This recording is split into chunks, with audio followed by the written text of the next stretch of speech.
फावड़ा लेकर के और लगे,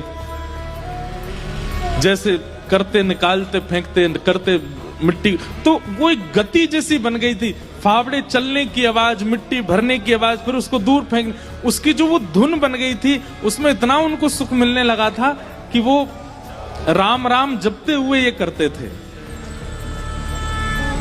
और उन्होंने नियम लिया कि ये मैं अपनी संत सेवा चुका रहा हूं, किसी से लिए थे मैंने धन संत सेवा, वो चुका रहा हूं।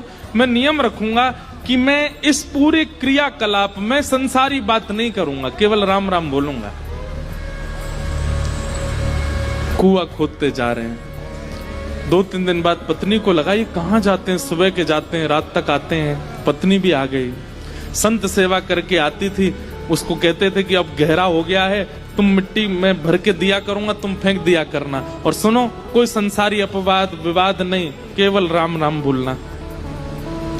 उनका तो अच्छा भजन हो गया। बोले कि इतने प्रसन्न रहने लगे केशवदास जी, बोले भजन भी हो रहा है और मेरे पैसे भी चुक रहे हैं। वो व्यापारी बड़ा खुश कि हमारा तो इतना पैसा भी नहीं लगा जितना बड़ा काम हो रहा है। करते जा रहे हैं, करते जा रहे हैं, करते जा रहे हैं। पर कई बार बंधुओं भक्तों को अपना यश खुद नहीं बनाना पड़ता, ठाकुर जी उनका यश बनाते हैं।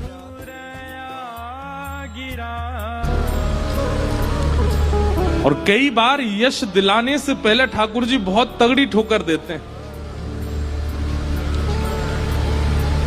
कुएं में पानी का स्रोत आने लगा था, पानी नीचे से आने लगा था। बड़े प्रसन्न हो गए थे केशवदास जी कि अब जल आ गया है, वो जिन्होंने मुझे धन दिया उनकी सेवा पूरी हो रही है। लेकिन तभी जोर की हवा चली और बगल के मिट्टी जो गहराई में चले गए थे, तो वो मिट्टी थोड़ी सी ढीली हो गई और वो पूरी नीचे आ गई, और जितना कुआं भरा था सब दोबारा भर गया और केशवदास जी अंदर ही दब गए उसमें। पत्नी दौड़ी दौड़ी इधर उधर भागी, अरे कोई बचाओ, मेरे पतिदेव अंदर गिर गए हैं, कोई बचा के लाओ।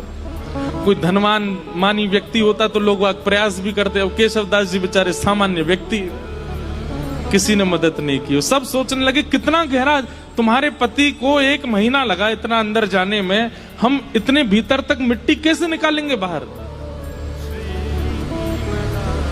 कुछ लोगों ने सोचा, बोले भाई अकेला निर्वन कैसे करेंगे, कुछ पैसा वैसा देके इनको शांत कर दो, और कुछ धन धान्य दे करके उनको, बेचारी वो भी कहां तक किसके पास जाती हैं। लेकिन रोज ठाकुर जी से प्रार्थना करती, मेरे पति ने कभी कोई